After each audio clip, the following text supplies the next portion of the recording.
Bonjour à tous, bonjour tout le monde. Alors je suis en compagnie de Pierre et de Audrey. Donc Pierre qui est adhérent à notre école associative de musique et Audrey donc qui est intervenante en piano.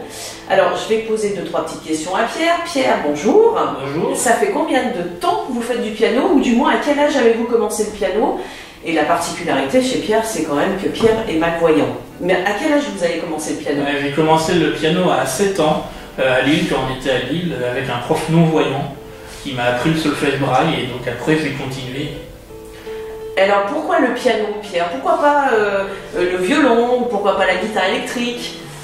Je pense que mes parents m'ont inscrit en piano parce que mes 2 sœurs aînées, j'ai 3 sœurs, faisaient déjà du piano avec une autre professeure à domicile. Donc ils avaient déjà un instrument à la maison.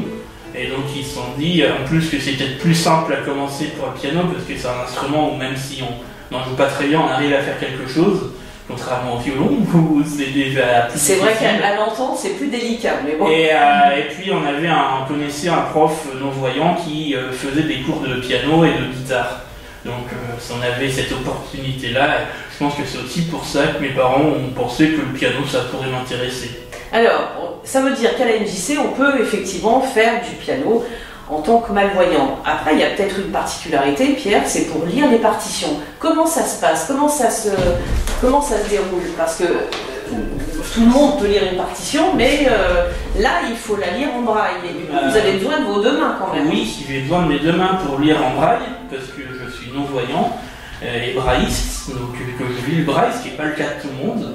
Et en fait, une partition musicale en braille, qui d'ailleurs est plus grosse qu'une partition noire, parce que là, il faut 2 volumes comme ça pour avoir la même partition noire, par exemple le 4e volume des classiques du piano favori.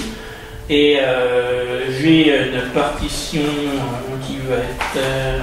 allez, là oui, c'est bon. En fait, j'ai toutes les mesures de la main droite à un endroit, par exemple une douzaine de mesures.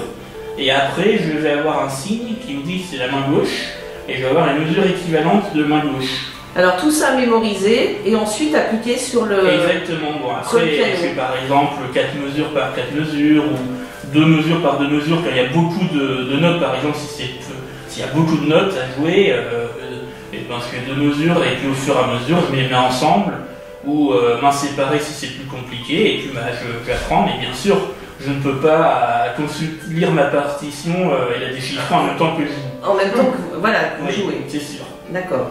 Et puis alors une dernière question, Pierre, les goûts musicaux, vous êtes plutôt classique ou plutôt rock? Je suis assez éclectique. C'est vrai que j'ai commencé par pas mal de classiques en piano. Et puis après, déjà avec mon précédent professeur à la MJC de Bron, j'avais fait des trucs plus modernes et variés. Avec recueil Pianorama où il y a des musiques de films, variétés, et parfois également des classiques, mais arrangés pour le piano. C'est pas forcément des pièces à la base qui sont jouées au piano. Et donc j'ai fait des trucs plus variés, que ce soit à Bron ou à la MJC de mon plaisir depuis que j'y suis. Eh ben merci. Et après, Pierre, je suis assez éclectique en musique, j'écoute autant du rap, du rock que de la musique classique. Merci Pierre. Alors Audrey, c'est un certain handicap. Est-ce qu'il y a d'autres personnes handicapées qui peuvent se mettre à la musique, au piano en l'occurrence? Comment ça se... Oui, alors en ce qui me concerne, j'enseigne aussi à un élève qui est autiste, voilà, qui a 10 ans, donc ça fait 3 ans maintenant que je l'ai en cours. Donc voilà, il faut s'adapter. Donc on n'apprend pas d'une façon traditionnelle avec une partition, puisqu'il ne lit pas la musique, mais voilà, c'est un garçon qui est très intelligent et qui en fait apprend, par le biais d'une tablette que j'ai en cours, avec un logiciel qui s'appelle Synthesia, et puis à chaque fois qu'il y a une note à jouer, il y a une petite lumière qui descend.